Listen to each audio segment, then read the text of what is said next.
Hello everyone. आज क्या है कि हम ना स्ट्रक्चर ऑफ जावा देखने वाले हैं। ये आपका थर्ड क्लास होगा और इससे पहले मैंने जेडीके जीआरई और जेबीएम भी कंप्लीट कर रखा है इससे प्रीवियस क्लास में।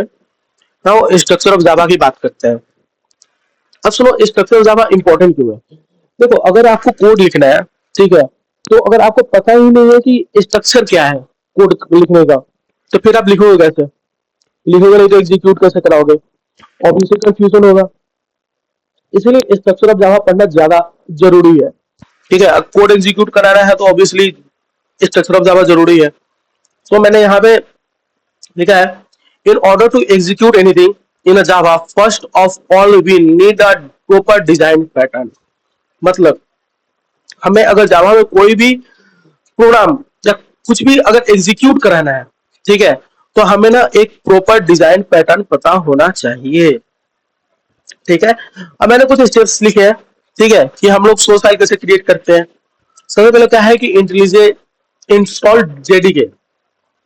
देखो, इंस्टॉल जेडीके का मतलब क्या हुआ है कि आपको ना जेडीके इंस्टॉल करना पड़ेगा, क्योंकि मैंने पहले भी बताया होगा कि अगर आपके सिस्टम में अगर जेडीके है ही नहीं तो आप जावा प्रोग्राम को एग्जीक्यूट रन ही नहीं करा सकते। ठीक है, तो आपको अगर रन कराना है तो आपके सिस्टम में जेडीके होना बहुत ज्यादा जरूरी है। ठीक है, तो मैंने यहाँ पे जेडीके आप लोगों को इंस्टॉल नहीं किया है, नहीं कराया है, इसलिए क्योंकि देखो, आप यूट्यूब पे कहीं भी सर्च करना इंस्टॉल जेडीके, हर जगह अवेलेबल है। ठीक है, आपको आराम से मिल जाएगा। ठीक है, क्योंकि मुझे लगा कि इस चीज को एक्सटेंड करके कोई फायदा नहीं है, तो आप जेडीके वहां से इंस्टॉल कर लेना, वहां पे रेफरेंस मिल जाएगा। और 21 अपडेटेड वर्जन या जेडीके 21, मोस्ट प्रोबेबली जेडीके 21 और जेडीके 17 ही डाउनलोड करना। ठीक है, अब सुनो, उसके बाद आपको पाथ वेरिएबल सेट करना पड़ेगा। तो पाथ वेरिएबल सेट करना भी वो जहां पे आप इंस्टॉल करने का वीडियो देखोगे ना, वहीं पे वो भी बता देंगे कि कैसे करना है, तो आप वहां से रेफरेंस ले सकते हो। अब थर्ड में क्या होता है ना, आपको एक कोई भी आईडी करना पड़ेगा इंस्टॉल। तो आईडी का फुल फॉर्म यहाँ पे मैंने लिखा है, integrated development environment. But ID में क्या क्या आ जाता है ना, आईडी मतलब आपका बीएस कोड, ठीक है, इंटेलिजे, इक्लिप्स, ये सब आपका ना आईडी होता है। बट यहाँ पे अभी आपको आईडी इंस्टॉल करने की जरूरत नहीं है।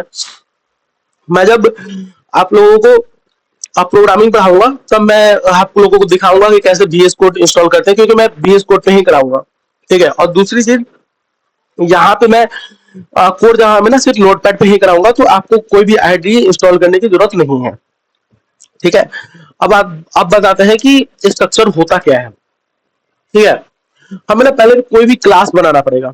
क्लास क्या होता है, क्लास, ये सब मैं उस जब स्टार्ट करूंगा ना तब क्लास अच्छे से पढ़ाऊंगा। अभी बस ये जान लो, एक क्लास होता है, ठीक है, class class is just like, आप मान लो ना कि आपका क्लासरूम, ठीक है, जिसमें बहुत चीज अवेलेबल है, जस्ट लाइक वही मान लो क्लास। ठीक है, अब देखो मैंने क्लास बनाता है कैसे है, तो यहाँ पे लिखेंगे हम लोग क्लास, क्लास कीवर्ड से। फिर ना हम लोग क्लास का नेम लिखेंगे, यहाँ पे मैंने नेम सैंपल लिखा है। आप क्लास का नेम कुछ भी लिख सकते हो, सैंपल की जगह पे आप अपने बॉयफ्रेंड गर्लफ्रेंड किसी का भी नाम लिख सकते हो। ठीक है, अब सुनो, क्लास का जब भी नाम लिखना ना तो उसका जो फर्स्ट लेटर होता है वो हमेशा कैपिटल होना चाहिए। ठीक है, अब आप किसी का नाम लिखो बट फर्स्ट लेटर हमेशा कैपिटल होना चाहिए। ऐसा नहीं है कि आप स्मॉल लिखोगे तो रन नहीं करेगा, करेगा, एनी डाउट वो करेगा, बट ना ये एक रूल है जिसको फॉलो करना चाहिए। ठीक है, फर्स्ट लेटर हमेशा कैपिटल होना चाहिए। अब देखो, क्लास जो है उसका स्टार्टिंग पॉइंट यहां से है, स्टार्टिंग पॉइंट ये है और एंड पॉइंट ये है। ठीक है, और ये जो भी हमने लिखा है पब्लिक एसिड डिपार्टमेंट, ये होता है मेन मेथड, ये क्लास के अंदर आ जाएगा। ठीक है, अब देखो, क्लास का काम हो गया। अब क्लास के अंदर आते हैं, हमें ना पब्लिक स्टैटिक वॉइड मेन, ये ये जरूरी है कोड में। ठीक है, ये क्यों जरूरी है आगे मैंने लिखा पढ़ाया है। ये इसलिए भी जरूरी है क्योंकि देखो, जब भी आपका जब एग्जीक्यूट करने जाएगा ना तो वो पहले देखेगा कि कहाँ है आपका वॉइड मेन। ये इंपॉर्टेंट है, वॉइड मेन होना ही चाहिए, मतलब पब्लिक स्टैटिक वॉइड मेन ये होना ही चाहिए। ठीक है, आगे बताऊंगा। अब देखो, ये जो मेन मेथड है इसका स्टार्टिंग पॉइंट ये है और एंड पॉइंट ये है। तो याद रखना, अगर आपको क्लास का स्टार्ट करना है तो हमेशा आपको ये वाला ब्रैकेट देने हैं एंड ये ब्रैकेट देनी ही है एंड करने के लिए। ठीक है, स्टार्टिंग पॉइंट हो गया, ये एंड पॉइंट हो गया। ठीक, अब देखो, कोड तो लिख लिए, अब फाइल का नाम कैसे सेव करना है? अब फाइल का नाम जब भी आप सेव करोगे ना, तो आपका जो क्लास का नेम है ना, उसी नेम से करोगे। ठीक है, अब मेरे क्लास का नेम यहाँ पे क्या है, सैंपल। ठीक है, तो मैं क्लास सोर्स फाइल का जो नाम रखूंगा वो लिखूंगा सैंपल डॉट जावा, और यहाँ भी एक फर्स्ट लेटर कैपिटल है, तो यहाँ भी फर्स्ट लेटर कैपिटल होना चाहिए।